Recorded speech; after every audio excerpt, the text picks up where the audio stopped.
Good morning student, class 7 Mahabharata में हम second chapter तक पढ़ चुके हैं, भीष्म प्रतिज्ञा तक। अब हम पढ़ेंगे अम्बा और भीष्म। ठीक है, इसके बारे में अम्बा और भीष्म के बारे में अब हम इस पाठ में जानकारी हासिल करेंगे।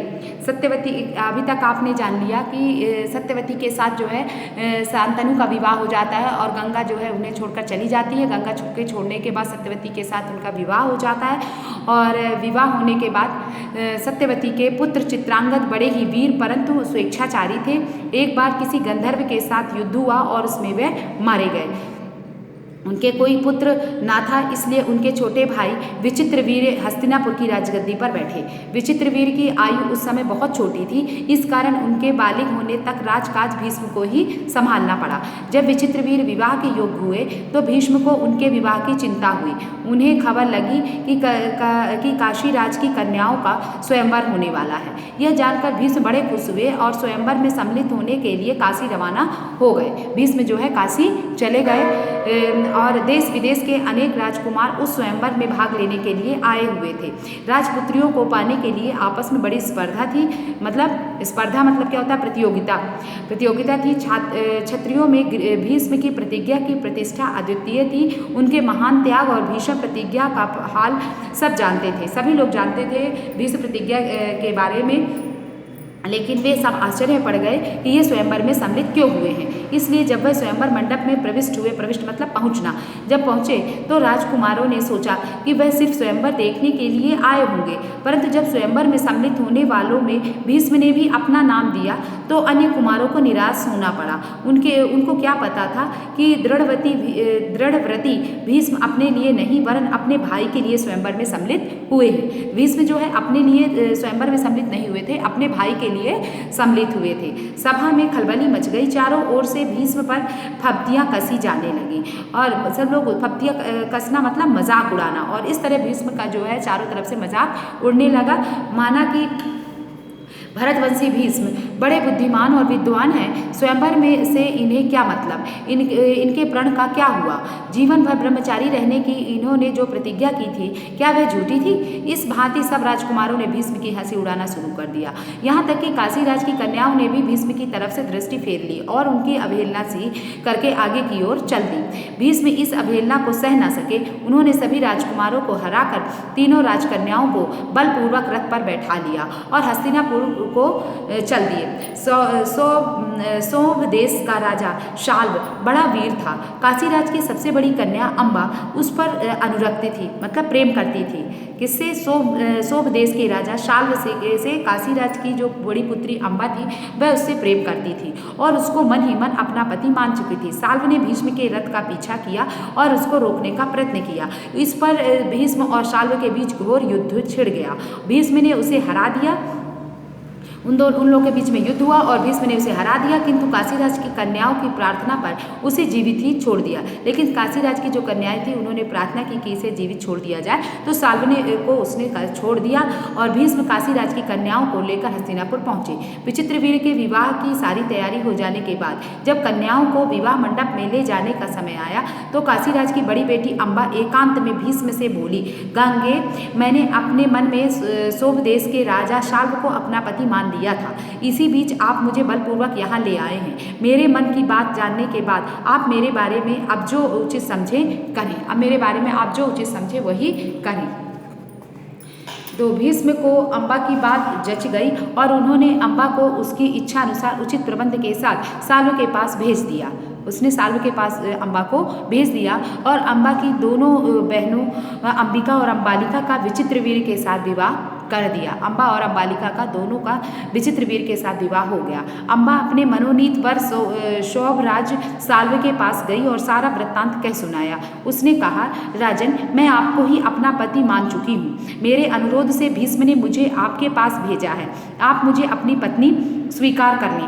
तो पर शाल्व न माना। अब उसने अम्बा से कहा, सारे राजकुमारों के सामने भीष्म ने मुझे युद्ध में पराजित किया और तुम्हें बलपूर्वक हरण करके ले गए। इतने बड़े अपमान के बाद मैं तुम्हें कैसे स्वीकार कर सकता हूँ। तुम्हारे लिए अब उचित यही है कि तुम भीष्म के पास जाओ और उनकी सलाह के मुताबिक ही काम करो। बेचारी अम्बा हस्तिनापुर लौट आई और भीष्म को सारा हाल कह सुनाया। उन्होंने विचित्रवीर्य से कहा, वत्स, राजा शाल्व अम्बा को स्वीकार नहीं करता। उससे विदित होता है कि उसकी इच्छा अम्बा को पत्नी बनाने की नहीं थी। अब उसके साथ तुम्हारा ब्याह करने में कोई आपत्ति नहीं रही है। पर विचित्रवीर अम्बा के साथ ब्याह करने को राजी ना हुए और विचित्रवीर के साथ जो है विचित्रवीर ने विवाह करने के लिए मना कर दिया। अब बेचारी अम्बा न इधर की रही न उधर की। कोई और रास्ता न देख वह भीष्म से बोली, गांगे, मैं तो दोनों ओर से ही गई, मेरा कोई भी सहारा ना रहा। आप ही मुझे हर लाए थे, अतः अब आपका यह कर्तव्य है कि आप मेरे साथ ब्याह कर लें। भीष्म ने उसकी बात ध्यान से सुनी और अपनी प्रतिज्ञा की याद दिलाकर बोले, अपनी प्रतिज्ञा तो मैं नहीं तोड़ सकता। उन्होंने अम्बा की परिस्थिति समझकर विचित्रवीर्य से दोबारा आग्रह किया, पर वह ना माना। भीष्म ने अम्बा को फिर समझाया और कहा कि सौभराज शाल्व के ही पास जाओ और एक बार फिर प्रार्थना करो।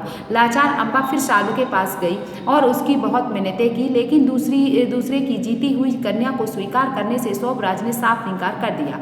अम्बा इस प्रकार 6 साल अंडरलाइन कीजिए, अम्बा इस प्रकार 6 साल तक हस्तिनापुर और सौभ देश के बीच ठोकरें खाती फिरी। उसने अपने इस सारे दुख का कारण भीष्म को ही समझा और उन पर उसे बहुत क्रोध आया और प्रतिहिंसा की आग उसके मन में जलने लगी। भीष्म से बदला लेने की इच्छा से वह कई राजाओं के पास गई और उनको अपना दुखड़ा सुनाया। भीष्म से युद्ध करके उनका वध करने की उसने राजाओं से प्रार्थना की, पर राजा लोग तो भीष्म के नाम से ही डरते थे। किसी में इतना साहस न था कि भीष्म से युद्ध करे। क्षत्रियों से एकदम निराश होकर अम्बा ने तपस्वी ब्राह्मणों की शरण ली। तपस्वियों ने कहा, बेटी तुम परशुराम के पास जाओ, वे तुम्हारी इच्छा अवश्य पूरी करेंगे। तब ऋषियों की सलाह पर अम्बा परशुराम के पास गई। अम्बा की करुण कहानी सुनकर परशुराम का हृदय पिघल गया और उन्होंने दयार्द्र स्वर में कहा, काशीराज कन्ये, तुम मुझसे क्या चाहती हो। अम्बा ने कहा, ब्राह्मण वीर, मेरी प्रार्थना केवल यही है कि आप भीष्म से युद्ध करें। मैं आपसे भीष्म के वध की भीख मांगती हूँ। परशुराम को अम्बा की प्रार्थना पसंद आई। बड़े उत्साह के साथ वे भीष्म के पास गए और उन्हें युद्ध के लिए ललकारा। दोनों कुशल योद्धा थे और धनुष विद्या के जानकार भी थे। दोनों ही जितेंद्रिय थे, मतलब इंद्रियों को जीतने वाले, और ब्रह्मचारी थे। समान योद्धाओं को की टक्कर थी। कई दिनों तक युद्ध होता रहा, फिर भी हार जीत का निश्चय न हो सका। अंत में परशुराम ने हार मान ली और उन्होंने अम्बा से कहा, जो कुछ मेरे वश में था कर चुका, अब तुम्हारे लिए यही उचित है कि तुम भीष्म ही की शरण लो। पर अम्बा ऐसी बातों से कब विचलित होने वाली थी। उसने वन में जाकर फिर तपस्या शुरू की और तपोबल से स्त्री रूप छोड़कर पुरुष बन गई और उसने अपना नाम शिखंडी रख लिया। जब कौरवों और पांडवों के बीच कुरुक्षेत्र के मैदान में युद्ध हुआ तो भीष्म के विरुद्ध लड़ते समय शिखंडी रथ के आगे बैठा था और अर्जुन ठीक उसके पीछे। ज्ञानी भीष्म को यह बात मालूम थी कि अम्बा ही शिखंडी का रूप धारण किए हुए है, इसलिए उन्होंने उस पर बाण चलाना अपनी वीरोचित प्रतिष्ठा के विरुद्ध समझा। शिखंडी को आगे करके अर्जुन ने भीष्म पितामह पर हमला किया और अंत में उन पर विजय प्राप्त की। जब भीष्म आहत होकर पृथ्वी पर गिरे तब जाकर अम्बा का क्रोध शांत हुआ। तो इसमें आपने जाना कि जो अम्बा और जो भीष्म हैं, तो अब उनकी जो सत्यवती की जो पुत्र थे विचित्रवीर और चित्रांगद, तो चित्रांगद जो है अपने मारे गए, युद्ध में मारे गए और विचित्रवीर को गद्दी पर बैठाया गया। विचित्रवीर की कम उम्र के कारण जो है भीष्म पितामह ही उनके राजकाज करते रहे। इसके बाद जब विचित्रवीर विवाह के लायक हुए तब भीष्म पितामह जो है स्वयंवर में पहुँचे और स्वयंवर में जा कर के 3 कन्याओं अम्बा, अम्बालिका को जो है उनको जीत लिया और जीत करके वो जो है उन्हें ले आए। और जब ले आए तो अम्बा जो थी, अम्बा शाल्व देश के पुत्र शाल्व बड़ा वीर था। सोभ देश के राजा शाल्व से वो प्रेम करती थी। उसने अम्बा ने भीष्म को बताया। तो जब अम्बा ने उन्हें बताया कि मैं शाल्व से प्रेम करती हूँ, तब उन्होंने भीष्म ने उन्हें छोड़ दिया और जब छोड़ दिया और अम्बा जो है उसके पास गई, तब जो शाल्व था उसने कहा कि मैं किसी की जीती हुई चीज़ को नहीं लेता हूँ और उसने उसे अपनाने से से मना कर दिया। और इधर विचित्रवीर्य के साथ जो है जो अंबालिका थी और अंबालिका थी उसका विवाह हो गया। अंबालिका के साथ उसका विवाह हो गया और अब ये इधर से उधर अम्बा जो है भटकने लगी। अम्बा जो है उसके साल्व भीष्म के पास आई और भीष्म के पास आकर उसने कहा कि अब साल्व ने मना कर दिया है, इसलिए अब आप बताइए कि मैं क्या करूं। तब उसने विचित्रवीर्य को फिर से मनाने की कोशिश की, लेकिन विचित्रवीर्य ने मना कर दिया कि मैं विवाह नहीं करूंगा। और तब अम्बा को सलाह दी भीष्म ने कि तुम जा करके अब उसके साल्व के पास ही जाओ और विनती करो। लेकिन साल्व ने फिर से मना कर दिया और साल्व के मना करने पर जो अम्बा थी वो तपस्वी भीष्म के पास आई और भीष्म से उसने कहा कि आप मेरे साथ विवाह कर लीजिए। लेकिन भीष्म ने अपनी प्रतिज्ञा के बारे में बताया और बोला मैं विवाह नहीं कर सकता हूँ। इससे अम्बा बहुत क्रोधित हुई और क्रोधित होकर के वह तपस्वी राजाओं के पास गई। राजाओं से उनसे विनती की कि आप जो है इससे भीष्म से आप युद्ध करें और उन्हें हरा दें। लेकिन किसी भी राजा की भीष्म से युद्ध करने की हिम्मत नहीं हुई। और इसके बाद वो तपस्वियों के पास गई। तपस्वियों के पास जाकर उसने प्रार्थना की और उसने अपने लिए ज्ञान अर्जित किया और उसने शिक्षा प्राप्त की। फिर इसके बाद तपस्वियों ने उन्हें सलाह दी कि तुम परशुराम के पास जाओ। परशुराम के पास जाकर उसने कहा कि मैं आपसे केवल ये चाहती हूँ कि आप भीष्म का वध कर दें। तो इस पर परशुराम ने जो है उसकी बात को मान लिया और परशुराम जो है भीष्म से युद्ध करने के लिए चले गए। और जब भीष्म का परशुराम से युद्ध हुआ तो दोनों ही जितेंद्रिय और ब्रह्मचारी थे, दोनों समान योद्धा थे, दोनों में टक्कर हुई और जो है विवश होकर के परशुराम जो है हार गए।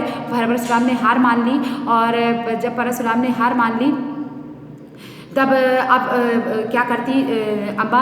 और अम्बा जो है तपस्या करना अम्बा ने शुरू कर दिया और उसने स्त्री रूप छोड़ करके पुरुष रूप धारण कर लिया और वह शिखंडी बन गई। और शिखंडी बन के जब कौरव और पांडवों का युद्ध हुआ तो कौरव पांडवों के युद्ध में अर्जुन के रथ पर जो है शिखंडी जो है रथ के सामने आकर बैठ गया और रथ के सामने आकर बैठ गया और अर्जुन ने पीछे से बाण चलाना शुरू कर दिया।